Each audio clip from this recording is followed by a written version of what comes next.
السلام علیکم ورحمۃ اللہ وبرکاتہ۔ بسم اللہ الرحمن الرحیم۔ عزیز طلباء، حدیث کے آج کے سبق میں ہم حدیث نمبر 19 سے شروع کرنے لگے ہیں، توجہ کیجیے۔ بسم اللہ الرحمن الرحیم۔ عن ابی ہریرہ رضی اللہ تعالی عنہ قال قال رسول اللہ صلی اللہ علیہ وسلم، حضرت ابو ہریرہ رضی اللہ تعالیٰ عنہ سے روایت ہے کہ رسول اللہ صلی اللہ علیہ وسلم نے فرمایا، الا ادلکم علی ما یمحو اللہ بہ الخطایا، کیا میں تمہاری رہنمائی ان اعمال کی طرف نہ کر دوں کہ جن کی برکت سے اللہ گناہوں کو مٹاتا ہے، ویرفع بہ الدرجات، اور ان کے ذریعے سے اللہ درجات کو بلند کرتا ہے۔ قالوا، انہوں نے عرض کیا، بلا یا رسول اللہ صلی اللہ علیہ وسلم، کیوں نہیں یا رسول اللہ صلی اللہ علیہ وسلم، ضرور بتائیے۔ قال، آپ صلی اللہ علیہ وسلم نے فرمایا، اسباغ الوضوء علی المکارہ، کہ تکلیف کے باوجود پوری طرح وضو کرنا، وکثرۃ الخطا الی المساجد، اور مسجدوں کی طرف قدم زیادہ پڑنا، وانتظار الصلاۃ بعد الصلاۃ، اور ایک نماز کے بعد دوسری نماز کا منتظر رہنا، فذالکم الرباط، فذالکم الرباط، یہی حقیقی رباط ہے، یہی ہی حقیقی رباط ہے۔ تو عزیز طلباء، آپ کو یہ واضح ہے حدیث مبارکہ، اس کا مفہوم سمجھ آ گیا ہوگا کہ یہ 3 عملوں کی ترغیب دی گئی ہے، ان سے گناہ بھی معاف ہوتے ہیں اور درجات میں بھی ترقی ہوتی ہے۔ وضو اگرچہ بسا اوقات اختصار سے کام لیا جاتا ہے، یا سنت کا خیال صحیح نہیں رکھا جاتا، یا سردی کا موسم ہوتا ہے تو لوگ اس میں بس جلدی سے وضو کرتے ہیں، یا وضو ایسا کامل طریقے سے نہیں کرتے جیسا کہ کرنا چاہیے۔ تو یہی فرمایا گیا ہے کہ ایسی صورت میں تکلیف اور مشقت اٹھا کر سنت کے مطابق کامل وضو کرنا ایسا محبوب عمل ہے جس کی برکت سے بندے کے گناہ معاف ہو جاتے ہیں۔ دوسرا، مسجد کی طرف قدم کا زیادہ پڑنا، مطلب یہ ہے کہ وہ آدمی بار بار مسجد جاتا ہو، یعنی وہ نمازی ہو۔ اور تیسرا عمل کہ ایک نماز کے بعد دوسری نماز کا منتظر رہنا، یعنی دل لگا رہے کہ ایک نماز پڑھ لی تو اگلی نماز کی فکر رہے کہ اگلی نماز بھی انشاءاللہ پڑھنی ہے، اللہ تعالیٰ اگلی نماز کے لیے بھی مجھے توفیق دے، میں اگلی نماز بھی پڑھوں گا۔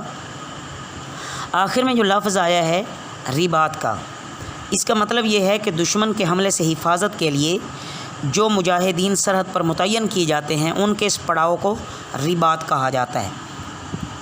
تو یہاں بھی ان تینوں عملوں کا اہتمام در حقیقت شیطان کے مکر و فریب اور اس کی چالوں سے حفاظت کی بڑی محکم تدبیر ہے۔ عن ثوبان رضی اللہ تعالی عنہ قال قال رسول اللہ صلی اللہ علیہ وسلم، حضرت ثوبان رضی اللہ تعالیٰ عنہ سے روایت ہے کہ رسول اللہ صلی اللہ علیہ وسلم نے فرمایا، استقیموا ولن تحصوا، ٹھیک ٹھیک چلو، صراط مستقیم پر رہو۔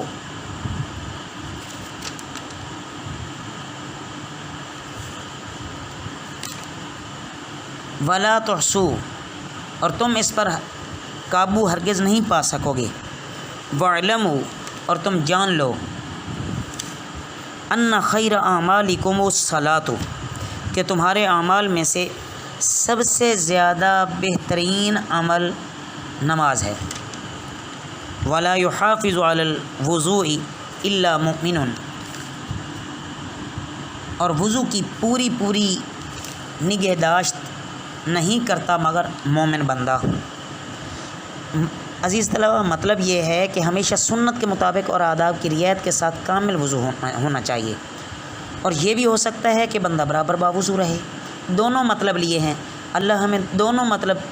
پر عمل کرنے والا بنائے، بڑی عظیم فضیلتیں ہیں۔ عن ابن عمر رضی اللہ تعالیٰ عنہ قال قال رسول اللہ صلی اللہ علیہ وسلم، من توضع علی طہور، حضرت عبداللہ بن عمر رضی اللہ تعالیٰ عنہما سے روایت ہے کہ رسول اللہ صلی اللہ علیہ وسلم نے فرمایا، جس شخص نے طہارت کے باوجود وضو کیا کتب لہ 10 حسنات، اس کے لیے 10 نیکیاں لکھی جائیں گی۔ اس حدیث مبارکہ کا مطلب یہ ہے کہ وضو ہونے کی حالت میں تازہ وضو کرنے کو فضول نہ سمجھا جائے، بلکہ ایک ایسی یہ نیکی ہے کہ جس کے کرنے والے کے نامہ اعمال میں 10 نیکیاں لکھی جاتی ہیں۔ عن شبیب بن ابی روح عن رجل من اصحاب رسول اللہ صلی اللہ علیہ وسلم، حضرت شبیب بن ابی روح نے رسول اللہ صلی اللہ علیہ وسلم کے ایک صحابی رضی اللہ تعالیٰ عنہ سے روایت کی ہے کہ ان رسول اللہ صلی اللہ علیہ وسلم صلاۃ الصبح فقرأ الروم، کہ رسول اللہ صلی اللہ علیہ وسلم نے ایک دن فجر کی نماز پڑھی اور اس میں آپ نے سورۃ روم شروع کی۔ فالتبس علیہ، تو آپ صلی اللہ علیہ وسلم کو اس میں اشتباہ ہو گیا۔ فلما صلی، پس جب آپ صلی اللہ علیہ وسلم نے نماز پڑھ لی، قال، فرمایا، ما بال اقوام، بعض لوگوں کی یہ کیا حالت ہے، یصلون معنا، وہ نماز ہمارے ساتھ پڑھتے ہیں، لا یحسنون الطہور، اور طہارت اچھی طرح نہیں کرتے، وانما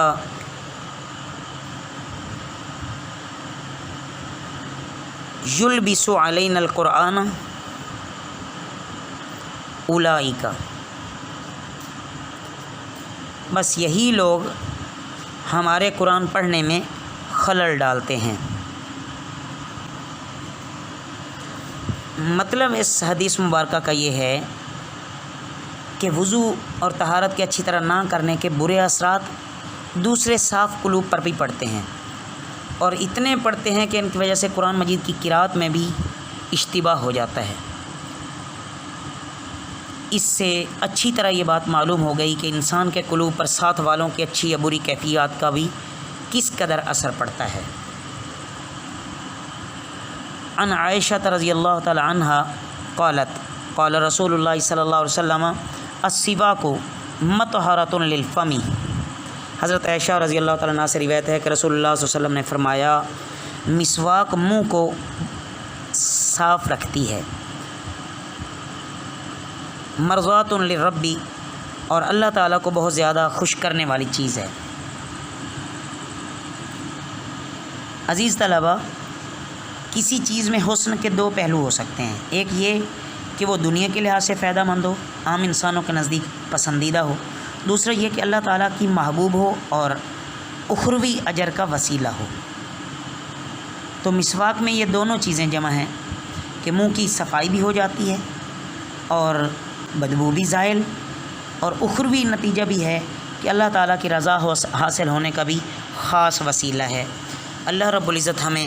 اس سنت مبارکہ پہ صحیح عمل کرنے کی توفیق عطا فرمائے اور ہمیشگی اختیار کرنے والا بنائے۔ وما علینا الا البلاغ